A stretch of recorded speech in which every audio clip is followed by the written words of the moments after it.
I think a lot of people are just ready for this game to be played. The 2 weeks between games, sort of that Super Bowl build-up, the college football version of it, especially during a regular season.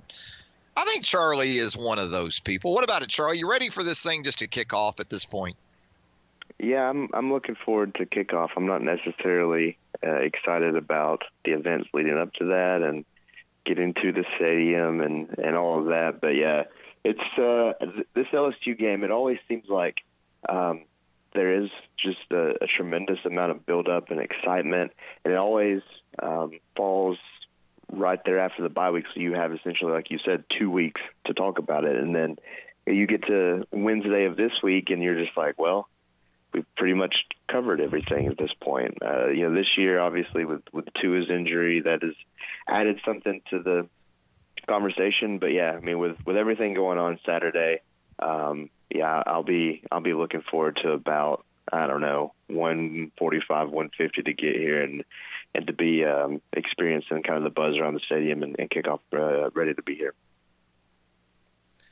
So I got to ask you right out the gate, what are your thoughts on Tua Tagovailoa and his availability for tomorrow afternoon, based on the little bit we saw during the practice weeks last week and certainly this week more so, what you've heard from Nick Saban, what you've heard from Tua's teammates this week? What's your expectation for the junior quarterback for tomorrow? I think he plays. I think we've kind of maintained that since, shortly after the surgery, whenever Nick Saban was talking about how well he was doing in his rehab, how he was kind of ahead of schedule in that regard and, doing well in the Alter G and everything. And that's kind of continued throughout the whole process. And when he was able to get back on the field, even though it was on a limited basis, his teammates were saying he looked comfortable. He looked like he was doing pretty well. And then when we were able to see him, that all kind of, just continue to fall in line. And Wednesday, our last viewing period, when they were working on their rollout drills and things like that, we were able to see him be mobile really for the first time. And he looked really well doing that. So the biggest thing for him is he didn't need to have any kind of setback, but that didn't seem to be the case.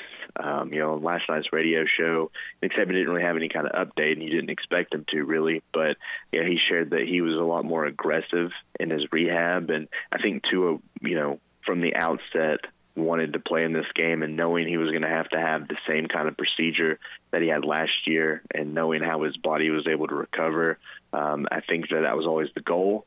I know people have kind of reacted to some tweets out there of what Gary Danielson said, that Tua isn't 100%, despite what Alabama says. The thing is, Alabama's never said that, and I don't think anybody's expecting him to be 100%. And really, I mean, it's week 11 of the season. Who is 100%? But I think that he'll be able to go out there and be effective. The biggest question mark, though, is just how does he look from a mobility standpoint with being able to extend plays and escape pressure and things like that. And if he's been able to do that in practice, I know you can't really emulate it, but to some extent, I think that they feel comfortable trying him out there and then playing him in this game. Yeah, I saw those comments from Gary Danielson, I guess, on Sirius XM radio earlier today. I mean, was Tua 100% against Oklahoma in the Orange Bowl, Charlie? No, he wasn't. He had, 8 or 9 days more to recover. Yeah.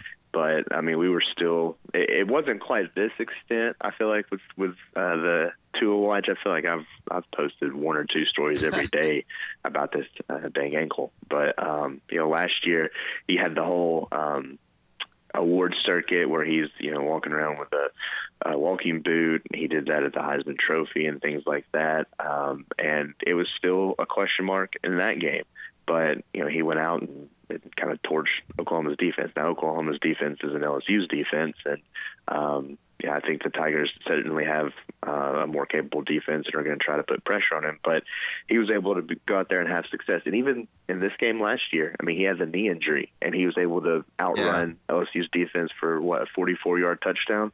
So I think, Tua is going to play the question mark, as I said, and it has always been, is his effectiveness. But I think with, the optimism that Alabama's had and kind of the stance that they've maintained, they're not going to put him out there if they don't feel comfortable, and they're not going to jeopardize his future. But I don't think he's shown anything that suggests that would be the case. So, I mean, for him, I think 85, 90% Tua, I think you'll take that pretty much every day of the week.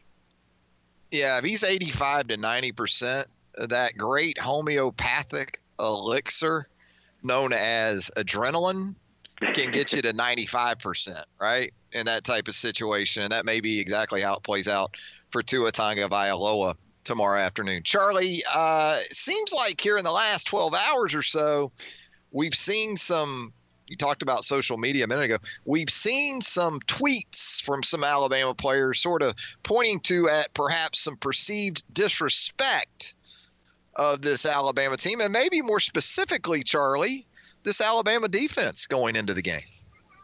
Yeah, we've seen that, and Terrell Lewis has been at the forefront of that, and you expect that. He's kind of an emotional leader of this defense. He's really emerged as that. He's got guys like Anthony Jennings and Xavier McKinney who handle their business and lead by example. But with the way that Terrell Lewis is playing off the edge and the kind of just the edge he brings to that defense, when he says something on social media or maybe even to the team, they listen. And, he's talked about how the disrespect is at an all-time high. Fellow teammates are going out there and responding to that tweet, agreeing with it. I know with Alabama and Scott Cochran, how they motivate this team, they'll find anything and everything they can.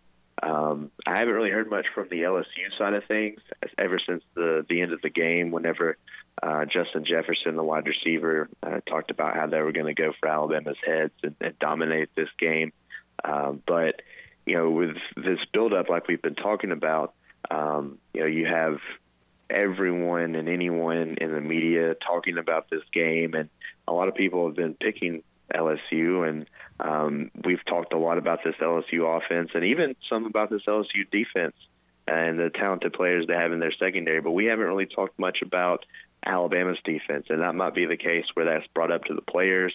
They realize that, and even before that tweet, though, you could kind of get the sense that Alabama's defensive players are really locked in this week.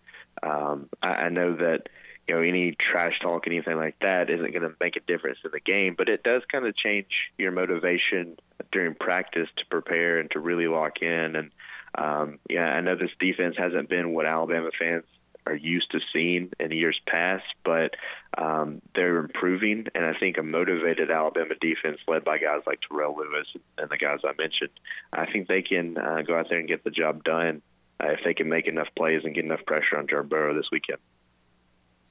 Yeah, LSU offensive tackle Sadiq Charles and Austin Deculus, they had their hands full last November with Christian Miller and Anthony Jennings. Terrell Lewis hasn't played in this series since 2016. He even went by Terrell Hall back then. That's how long it's been.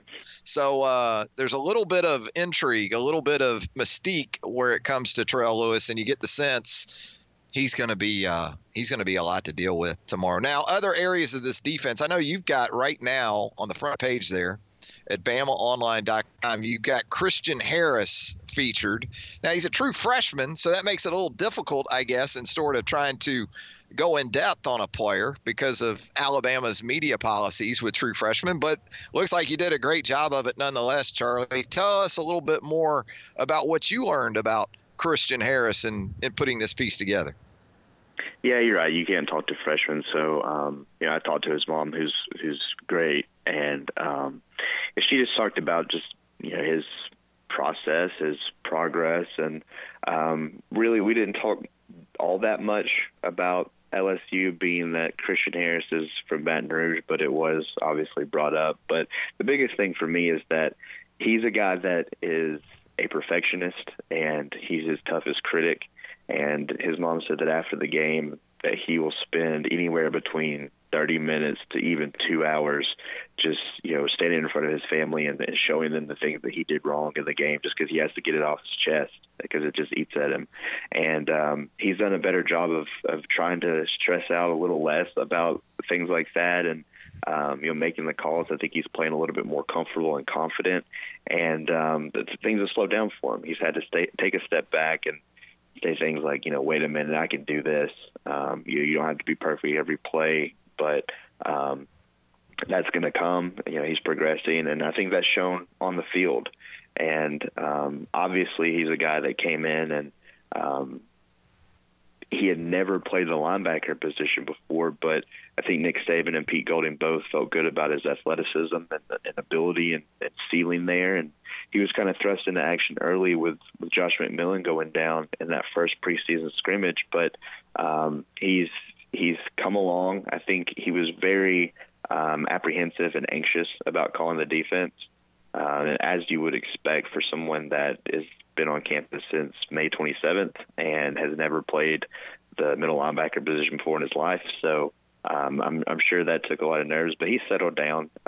His older brother played at Wake Forest and played for the Seahawks for a few years. And his biggest piece of advice for him is just to improve 1% every day. And I think Christian Harris has really kind of looked himself in the mirror and taken a step back and really just breathed, and he's played better. I mean, not last week, it seems like that was ages ago when they played Arkansas. I think that was probably his best game because he was just running around and making some explosive plays and blowing things up, and he really stood out on the field of some really talented players. So I think for them to get him to continue to progress and show that he have a better understanding of this defense is really big for Alabama. And he's going to be big not only in stopping the run, but in coverage this weekend. I'm sure that, Joe Burrow and Joe Brady and this offense are going to try to target those inside linebackers. And, with him being a Baton Rouge native and a guy that's going to be a key piece in this game, it was pretty obvious that I was going to try to do something on him this week. And I really appreciate his mom for everything that she said and the insight that she gave. Yeah, Edwards-Helaire and the tight end position, both, I think you're right. You're going to see these inside linebackers for Alabama to find themselves matched up. And at inside linebacker, I guess it's become more of a true by committee situation of late, right? Yeah, I mean, we've seen Shane Lee and Christian Harris in base and nickel, and then we've seen Markel Benton and dime. I think that'll continue.